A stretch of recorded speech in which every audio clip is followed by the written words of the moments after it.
மரணித்தால் மறுமைக்கு முன்னதாக ஒரு திரைமறை வாழ்வு உண்டு. எரித்தாலும் சரி, கடலிலே விழுந்து மரணித்து மீன்களுக்கு இரையானாலும் சரி, வானத்திலே வெடித்து சிதறி ஒரு மனிதன் மரணித்தாலும் சரி, மறுமை நாளுக்கு முன்னதாக அல்லாஹ்வுடைய பார்வையில் ஒரு திரைமறை வாழ்வு உண்டு. அந்த வாழ்விலிருந்து யாரும் தப்பிக்க முடியாது. அந்த வாழ்வைத்தான் நபிகள் நாயகம் ஸல்லல்லாஹு அலைஹி வஸல்லம் அவர்கள் மன்னரை வாழ்வென்பது மிகப்பெரிய இருள் சூழ்ந்த ஒன்று, அதைவிட மோசமான ஒரு இடத்தை நான் பார்த்ததே கிடையாது என்றார்கள் ரசூலுல்லாஹி ஸல்லல்லாஹு அலைஹி வஸல்லம். எனக்கு காண்பிக்கப்பட்டது மன்னரையை. அந்த மன்னரை அது போன்றதொரு மோசமான ஒரு இடம், மனிதனுக்குரிய இடம் வேறொன்றுமல்ல, தீயவர்களுக்கு. அந்த மன்னரையில் உங்களுக்கு வெளிச்சத்தை வேண்டி, பிரகாசத்தை வேண்டி அல்லாஹ்விடத்திலே நீங்கள் ஒவ்வொருவரும் பிரார்த்தனை செய்ய வேண்டும் என்றார்கள் ரசூலுல்லாஹி ஸல்லல்லாஹு அலைஹி வஸல்லம்.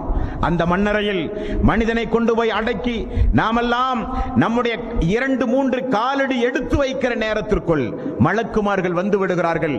ஒரு குறிப்பிட்ட ஒரு சில 4-5 கேள்விகள் கொண்ட ஒரு விசாரணை அங்கே நடைபெறுகிறது. 4-5 கேள்விகள் கொண்ட விசாரணை. அந்த விசாரணை என்ன விசாரணை என்பதை நபிகள் நாயகம் ஸல்லல்லாஹு அலைஹி வஸல்லம் அவர்கள் சொன்னார்கள். ஃபயகூலானி லஹு, 2 மலக்குமார்கள் வருவார்கள். மன் ரப்புக, உன்னுடைய ரப் யார்? ஃபயகூல் ஹா ஹா லா அத்ரி, எனக்கு தெரியாது எனக்கு தெரியாது என்பான் நயவஞ்சகன், இறை நிராகரிப்பாளன். ஃபயகூலானி லஹு மா தீனுக, உன்னுடைய மார்க்கம் எது என்று கேட்கப்படும். ஃபயகூல் ஹா ஹா லா அத்ரி, எனக்கு தெரியாது எனக்கு தெரியாது என்று சொல்லுவான். ஃபயகூலானி லஹு, மீண்டும் அந்த மலக்குமார்கள் மா ஹாதர் ரஜுலு அல்லதி புய்ஸ ஃபீக்கும், இந்த தூதரை பற்றி உனக்கு என்ன தெரியும் என்று அல்லாஹ்வுடைய ரசூலை காண்பித்தே கேட்பார்கள் என்றும் பெயரை சொல்லி கேட்பார்கள் என்றும் சொல்லப்படுகிறது. ஹா ஹா லா அத்ரி ஃபயுனாதி முனாதின் மினஸ் ஸமாஇ அன் கதப், அப்படி அவன் எதுவுமே தெரியாது தெரியாது என்று சொல்லப்பட்டவுடன் வானத்திலே இருந்து ஒரு சப்தம் வரும். அவன் பொய் சொல்லுகிறான், அவன் பொய்யன், அவன் ஒரு அநியாயக்காரன் என்று வானத்திலே இருந்து அல்லாஹ் பேசுவான். அந்த அல்லாஹ்வுடைய பேச்சு அவனுடைய காதிலே விழும்.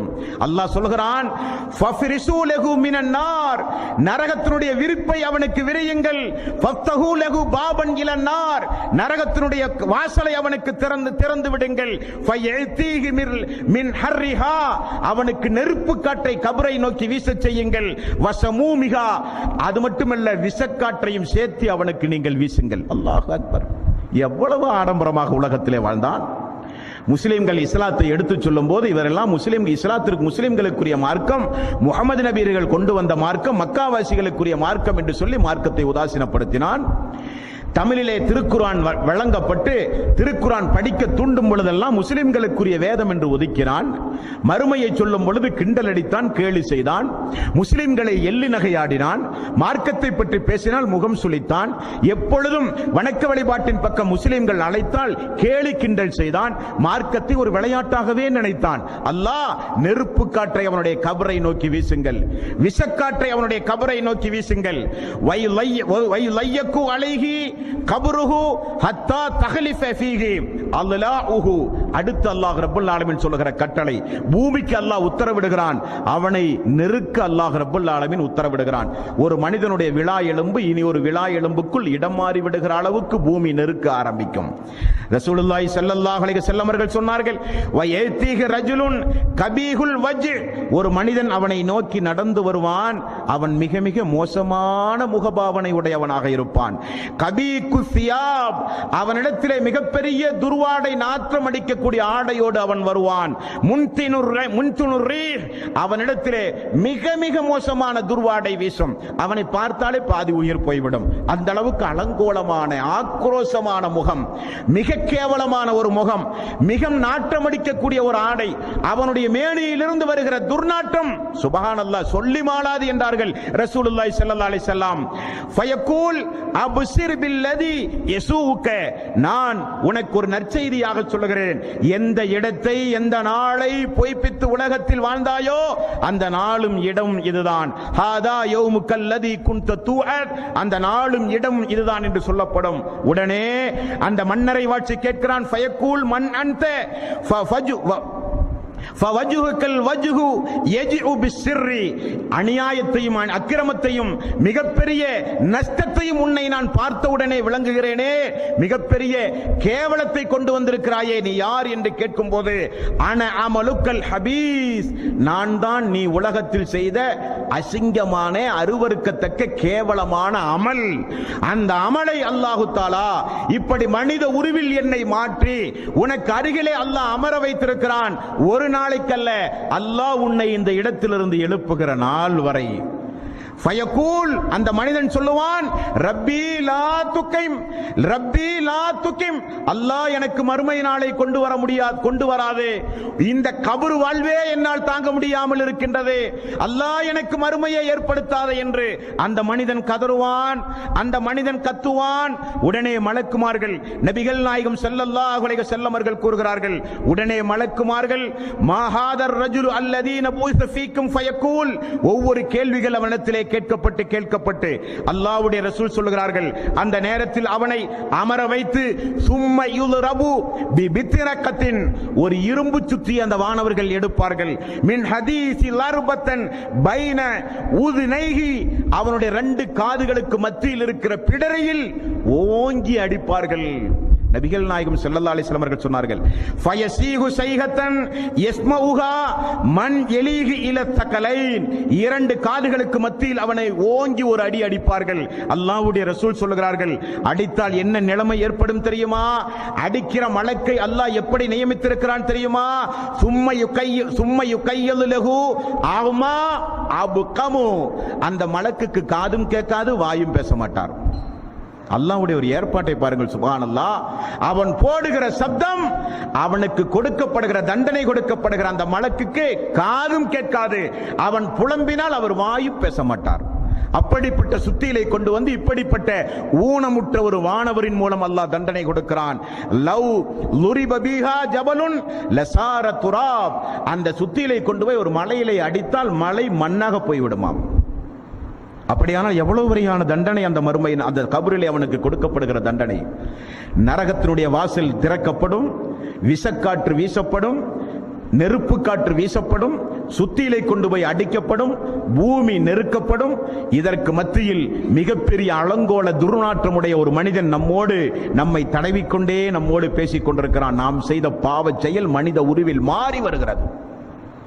அல்லாஹ் சொல்லுகிறான் 40வது அத்தியாயத்தின் 46வது வசனம், இது போக அவனுக்கு மறுமை நாளில் கொடுக்கப்படுகிற அந்த நரகம் உண்டுமே, அந்த நரகத்திற்கு காலையிலும் மாலையிலும் அவனை கொண்டு செல்லப்பட்டு கொண்டே இருக்கும் என்று அல்லாஹ் சொல்லுகிறான் திருக்குரானில்.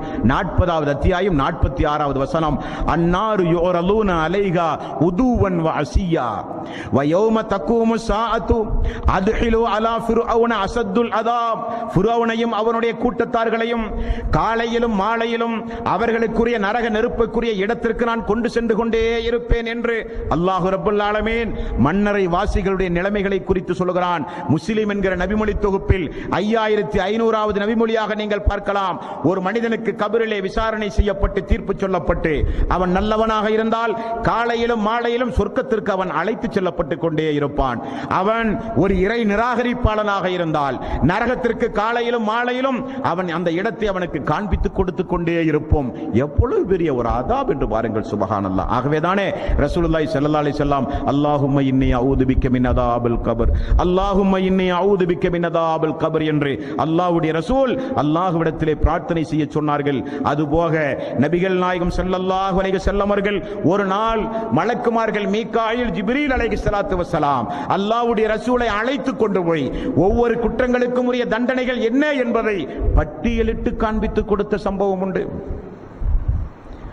ஒவ்வொரு தண்டனைகளையும் அல்லாஹ்வுடைய ரசூல் பார்த்து பார்த்து என்னால் சகிக்க முடியவில்லையே, யாதற்காக வேண்டி இந்த தண்டனை, ஏன் இந்த தண்டனை என்று கேட்ட பொழுதெல்லாம் இந்த காரியத்திற்கு இந்த தண்டனை, இந்த காரியத்திற்கு இந்த தண்டனை, இந்த பாவச் செயலுக்கு இந்த தண்டனை, இந்த கொடுஞ்செயலுக்கு இப்படிப்பட்ட ஆதாப் என்றெல்லாம் 2 மலக்குமார்கள் அல்லாஹ்வுடைய ரசூலுக்கு அல்லாஹ்வுடைய ரசூலை அழைத்து சென்று விளக்கிய சம்பவமும் ஹதீஸ்களிலே பார்க்கிறோம். புகாரியில் 1143வது நபிமொழி, 1143வது நபிமொழி. அல்லாஹ்வுடைய ரசூல் ஒரு மனிதனை பார்க்கிறார்கள். முதலில் கையில் மிகப்பெரிய ஒரு பாறாங்கல்லை எடுத்து படுத்து கிடக்கிற ஒரு மனிதனுடைய தலையிலே போடுகிறான். தலை சிதறுகிறது, பாறாங்கல்லும் உருண்டு ஓடுகிறது. அந்த கல்லை அந்த மனிதன் எடுத்து வருகிறான், மீண்டும் தலை சேர்ந்து விடுகிறது. மீண்டும் இரண்டாவது முறை பாறாங்கல்லை தலையிலே போடுகிறான், தலை சிதறுகிறது, அவன் கதறுகிறான். மீண்டும் கல்லை எடுத்து வந்து மீண்டும் தலையிலே போடுகிறான். தினசரி இப்படி தலை சிதைக்கப்படுகிற ஒரு கொடுமையை ரசூல் ஸல்லல்லாஹு அலைஹி வஸல்லம் அவர்கள் பார்த்து நெஞ்சு பொறுக்குதில்லையே. எதற்காக வேண்டி இந்த அதாப், எதற்காக வேண்டி இந்த கொடுமை? நரகத்திலே கொடுக்கப்படுகிற கொடுமை அல்ல, கபரிலே கொடுக்கப்படுகிற வேதனை. ரசூலுல்லாஹி ஸல்லல்லாஹு அலைஹி வஸல்லம் அவர்களுக்கு சொல்லப்பட்டது, ஃபஇன்னஹு யஹுதுல் குர்ஆன ஃபயர்ஃபிலுஹு. அவன் திருக்குர்ஆனை ஓத மறுத்தான், திருக்குர்ஆனை கற்று அதன்படி நடப்பதற்கு அவன் மறுத்தான். வயானாம், அவன் உறங்கினான். அன்னி ஸலாத்தில் மக்தூப், மக்கள் தொழுகும் போது அவன் உறங்கியே காலத்தை கழித்தான். மக்கள் தொழும் பொழுது அவன் உறங்கியே காலத்தை கழித்தான் என்று ரசூலுல்லாஹி ஸல்லல்லாஹு அலைஹி வஸல்லம் அவர்களுக்கு சொல்லப்படுகிறது. ஆமாம் சகோதரர்களே, தொழுகை என்பது சாதாரணமான ஒரு இபாதத் அல்ல. என்றைக்கு ஒரு மனிதன் இஸ்லாத்தை தழுவினானோ அப்பொழுதே அவன் மீது கடமையாக்கப்படுகிற இபாதத். ஹஜ்ஜும் ஜக்காத்தும் போல் அல்ல. அது வசதி நமக்கு எப்பொழுது வருகிறதோ அப்பொழுதுதான் கடமை. தொழுகையை பொறுத்தவரையில் நின்று தொழ முடியாவிட்டால் அமர்ந்து தொழுங்கள், அமர்ந்து தொழ முடியாவிட்டால் படுத்தாவது தொழுங்கள் என்றார்கள் ரசூலுல்லாஹி ஸல்லல்லாஹு அலைஹி வஸல்லம். அப்படிப்பட்ட தொழுகையை பேணாத மக்களுக்கு கபரில் கொடுக்கப்படுகிற தண்டனை இந்த தண்டனை. அல்லாஹ்வுடைய ரசூல் மரணிப்பதற்கு 3 நாள், ஒரு இசாவுடைய நேரம், மக்கள் எல்லாம் தொழுகைக்கு எதிர்பார்த்து மஸ்ஜித் நபவியில் நின்று கொண்டிருந்தார்கள். ரசூல் ஸல்லல்லாஹு அலைஹி வஸல்லம் ஆயிஷா அவர்களிடத்திலே மக்கள் இசா தொழுது விட்டார்களா என்று கேட்டார்கள். இல்லை என்று சொல்லப்பட்டது. ஒலு செய்ய எனக்கு தண்ணீர் எடுத்து வையுங்கள் என்று சொல்லி படுத்து கொண்டிருந்த ரசூல் ஸல்லல்லாஹு அலைஹி வஸல்லம் எழுந்து ஒது செய்ய முற்பட்டார். மயக்கமுட்டு கீழே விழுந்து விட்டார். அப்பொழுதுதான் அல்லாஹ்வுடைய ரசூலுக்கு தெரிகிறது, இனி நம்மால் நடக்க முடியாது, எழுந்து கூட நிற்க முடியாது என்பதை அல்லாஹ்வுடைய ரசூல் புரிந்து கொண்டார்கள். இருந்தாலும் சிறிது நேரத்தில் முகத்தில் தண்ணீர் தொளித்து உணர்வு வந்தவுடன் மீண்டும் ரசூல் ஸல்லல்லாஹு அலைஹி வஸல்லம் மக்கள் இசா தொழுது விட்டார்களா என்று கேட்டார்கள். இல்லை என்று சொல்லப்பட்டது. இரண்டாவது முறையும் அல்லாஹ்வுடைய ரசூல் எழுந்து நிற்க முயற்சி செய்யும் போது மீண்டும் மயக்கமுற்று கீழே விழுந்து விட்டார். 3 முறை மயக்கமுற்று கீழே விழுந்தவுடன் இனி நம்மால் நிச்சயம் பள்ளிக்கு செல்ல முடியாது என்பதை உணர்ந்து, பள்ளியும் வீடும் வெகு தொலைவல்ல, வீட்டினுடைய திரைச்சீலையை திறந்து பார்த்தால் பள்ளியில் மக்கள் தொழுவது தெரியும். அந்த அளவுக்கு வீடும் பள்ளியும் நெருக்கமாக இருந்த வீடு அல்லாஹ்வுடைய ரசூலுடைய வீடு. அங்கு ஒரு எட்டு எடுத்து வைத்து மக்களுக்கு தொழுகை நடத்த முடியாத அளவுக்கு 3 முறை மயக்கமுற்று கீழே விழுந்தவுடன் தன்னுடைய மகள் ஆயிஷா, தனது மனைவி ஆயிஷா அவர்களை பார்த்து, உம்முடைய தந்தை அபூபக்கர் உண்டா என்று கேட்டார். உண்டு யா ரசூலல்லாஹ் என்று சொன்னவுடன் அபூபக்கரை அழைத்து மக்களுக்கு இமாமத்தாக இசா தொழுகை நடத்துமாறு நான் கட்டளையிட்டேன் என்று சொல்லுங்கள் என்று சொன்னவுடன் ஆயிஷா அவர்களை பாருங்கள், யா ரசூலல்லாஹ், என்னுடைய தந்தையை உங்களுக்கு தெரியாதா? நீங்கள் நின்று தொழுகிற இடத்தில் அவர் நின்று தொழுதினால் குர்ஆன் வசனம் ஓதும் போது அழுது விடுவாரே யா ரசூலல்லாஹ் உங்களை நினைத்து. ஆகவே உமர் அவர்களை பார்த்து நீங்கள் தொழ வைக்க சொல்லக்கூடாதா யா ரசூலல்லாஹ் என்று சொன்னவுடன் ரசூலுல்லாஹி ஸல்லல்லாஹு அலைஹி வஸல்லம் கண்டிப்பாக அபூபக்கர் தான் தொழ வேண்டும் என்று மிக கட்டளையிட்டார்கள் அல்லாஹ்வுடைய ரசூல். அபூபக்கர் இமாமாக நின்று, அல்லாஹ்வுடைய ரசூல் இனி வரமாட்டார் என்பதை புரிந்து அபூபக்கர் இமாமாக நின்று மக்களுக்கு இசா தொழுகை நடத்தி கொண்டிருப்பதை ரசூல் ஸல்லல்லாஹு அலைஹி வஸல்லம் கொஞ்சம் உணர்வு விட்டு திரைச்சீலையை அகற்றி பார்த்தார்கள். மக்கள் ஜமாத்தோடு தொழுகிற கண்கொள்ளா காட்சி. உடனே ஃபضல் இப்னு அப்பாஸ் அவர்களையும் அலி ரலியல்லாஹு அவர்களையும் அழைத்து 2 நபர்களுடைய தோள்களிலும் கையை போட்டு ரசூல் ஸல்லல்லாஹு அலைஹி வஸல்லம் அவர்கள் தோழருக்கு கட்டளையிட்டார்கள், என்னால் நடக்க முடியாது, பள்ளிக்கு என்னை தூக்கிச் செல்லுங்கள் என்றார்கள். என்னால் நடக்க முடியாது, பள்ளிக்கு என்னை தூக்கிச் செல்லுங்கள் என்றார்கள். காரணம் என்ன? ஜமாத் நடக்கும்போது வீட்டிலே இருக்க எனக்கு மனம் இல்லை என்றார்கள் ரசூல் ஸல்லல்லாஹு அலைஹி வஸல்லம். ஆயிஷா ரலியல்லாஹு அன்ஹா அவர்கள் சொல்கிறார்கள், அல்லாஹ்வுடைய ரசூலை அந்த 2 தோழர்களும் தூக்கிச் சென்றதை வீட்டிலே இருந்து நான் பார்த்தேன். கால் கூட பூமியிலே ரசூல் ஸல்லல்லாஹு அலைஹி வஸல்லம் அவர்களால் வைக்க முடியவில்லை. பெருவிரல் கீழே பூமியில் கோடு போட்டு சென்றது. ஒரு ஆட்டை தூக்கி கொண்டு வருவதை போல அல்லாஹ்வுடைய ரசூலை தூக்கிச் சென்றார்கள். அல்லாஹ்வுடைய ரசூல் தூக்கி கொண்டு வருவதை பார்த்த உடனே அபூபக்கர் சித்திக் ரலியல்லாஹு அன்ஹு அவர்கள் இமாமில் இருந்திலே பின் வர ஆரம்பித்தார்கள். அல்லாஹ்வுடைய ரசூல் அவருடைய முதுகு தண்டிலே கை வைத்து அவரை இமாமாக நின்று தொழ வைக்க உத்தரவிட்டு, மறைமுகமாக பேச்சில்லாமல் செய்கையின் மூலமாக உத்தரவிட்டு அவருக்கு அருகில் அல்லாஹ்வுடைய ரசூல் அமர வைக்கப்பட்டார். இசா தொழுகை நடத்த ஜமாத்தில் கலந்து கொண்டார்கள் என்று நாம் பார்க்கிறோமே. மரண நேரத்தில் கூட, சக்கராத்துடைய நேரத்தில் கூட முகத்திலே ஈரத்துண்டை போட்டுக் கொண்டிருந்த ரசூல் ஸல்லல்லாஹு அலைஹி வஸல்லம் அந்த முகத்திலே இருக்கிற துண்டை அகற்றி, மக்களே தொழுகை, மக்களே தொழுகை, மக்களே தொழுகையை பேணுங்கள், தொழுகையை கைவிட்டு விடாதீர்கள், தொழுகையை பேணுங்கள் என்று ரசூலுல்லாஹி ஸல்லல்லாஹு அலைஹி வஸல்லம் கடைசி நேரம் வரை இந்த உம்மத்திற்கு தொழுகையை பற்றி மிக கடுமையாக அல்லாஹ்வுடைய ரசூல் வலியுறுத்தி சொன்னார்களே, அந்த தொழுகையை தொழாமல் ஒரு மனிதன் வீணடித்தால் அவனுக்கு நரகத்தில் கொடுக்கப்படுகிற தண்டனை அல்ல, கபரிலே கொடுக்கப்படுகிற தண்டனை, அவனுடைய தலை சிதைக்கப்படும். மக்கள் எல்லாம் ஹய்யால ஸலா ஹய்யாலல் ஃபலா, தொழுகையின் பக்கம் வாருங்கள், வெற்றியின் பக்கம் வாருங்கள் என்கிற வாங்கோசை சொல்லப்பட்டவுடன் மக்கள் பள்ளியை நோக்கி ஓடோடி விரைந்தார்கள். அதிகாலை பொழுது எல்லோரும் சந்தோஷமாக உறங்கும் பொழுது அஸ்ஸலாத்து கைரும் மினன் நௌம், தூக்கத்தை காட்டிலும் தொழுகை சிறந்தது என்று அழைப்பு கொடுத்தவுடன் மழை இருள் என்று கூட பாராமல் மக்கள் பள்ளியை நோக்கி ஓடி வந்தார்கள். நீயோ பகல் இரவு என்று பாராமல் உறங்கியே காலத்தை கழித்தாய் என்று சொல்லி அவனுக்கு கபரிலே தலைகள் சிதறடிக்கப்படுகிற தண்டனை கொடுக்கப்படுகிறது என்று ரசூலுல்லாஹி ஸல்லல்லாஹு அலைஹி வஸல்லம் அவர்கள் கூறினார்கள். அல்லாஹ் 22வது அத்தியாயத்தின் 41வது வசனத்தில் சொல்கிறான், அல்லதீன இம்மக்கன்னாஹும் ஃபில் அர்ல் அகாமுஸ் ஸலாத் வ ஆத்துஸ் ஸகாத், அவர்களுக்கு பூமியில் நாம் வாய்ப்பளித்தால் அவர்கள் தொழுகையை நிலைநிறுத்துவார்கள், ஜகாத்தை கொடுப்பார்கள். 29வது அத்தியாயம் 45வது வசனத்தில் அல்லாஹ் சொல்கிறான், உத்லமா ஊஹிய இலைக்க மின் கிதாப் வ அகீமிஸ் ஸலாத் இன்ன ஸலாத்த தன்ஹா அனில் ஃபஹ்ஷாஇ வல் முன்கர், தொழுகை என்பது நிச்சயமாக நீங்கள் கடைபிடிக்க வேண்டிய ஒரு வணக்க வழிபாடு, அது உங்களுக்கு மானக்கேடான காரியத்திலே இருந்து உங்களை காப்பாற்றும் என்று அல்லாஹ் சொல்கிறான். 19வது அத்தியாயம் 59வது வசனம், ஃபஹலஃப மின் பஅதிஹிம் ஹல்ஃபுன் அல்லாஹு ஸலாத் வத்தபஉ ஸஹவாத்தி ஃபஸௌஃப யல்கௌன ஐயா, அவர்களுக்கு பிறகு தொழுகையை வீணடித்த ஒரு கூட்டம் அவர்களுக்கு பிறகு உருவானது. மனோ இச்சையை அவர்கள் பின்பற்றினார்கள், பின்னர் அவர்கள் நஷ்டத்தை தான் அவர்கள் சந்திப்பார்கள் என்றும் அல்லாஹ் திருக்குர்ஆனிலே சொல்கிறான்.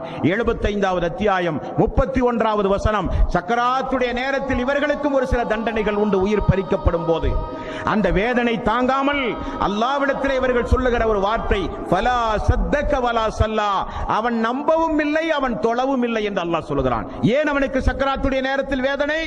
அவன் என்னை சரியாக நம்பவும் இல்லை அவன் தொழவும் இல்லை என்றும் அல்லாஹ் ரப்பல் ஆலமீன் சொல்கிறான். மேலும் அல்லாஹ் 74வது அத்தியாயம் 41வது வசனம் 44 வரை உள்ள வசனம், நரகவாசிகள் சொர்க்கவாசிகள் நரகவாசிகளை பார்த்து கேட்கிறார்கள், அனில் முஜ்ரிமூன் மா சலகக்கும் ஃபீ ஸகர், இந்த நரக நெருப்பில் உங்களை நுழைய செய்தது எது மக்களே என்று கேட்கப்படும். அவர்கள் சொல்லுகிறார்கள், மா ஸகர் காலு லம் நக்கு மினல் முஸல்லீன், தொழுகிற மக்களோடு சேர்ந்து நாங்கள் தொழவில்லையே என்று தொழாத மக்கள் நரகத்திலும் தண்டனை வாங்கி பொறுக்க முடியாமல் சொர்க்கவாசிகளை பார்த்து பரிதாபமாக பதில் சொல்லுகிறார்கள் என்றும் அல்லாஹ் திருக்குர்ஆனிலே சொல்கிறான். 2 சாராருக்குரிய தண்டனையை நாம் இன்றைய தினம் பார்த்திருக்கிறோம். மார்க்கத்தை ஏற்காத மக்கள் இருந்தால் தாமதமில்லாமல் மார்க்கத்தை ஏற்றுக்கொள்ளுங்கள். மரணம் வந்தால் உங்களை யாராலும் காப்பாற்ற முடியாது.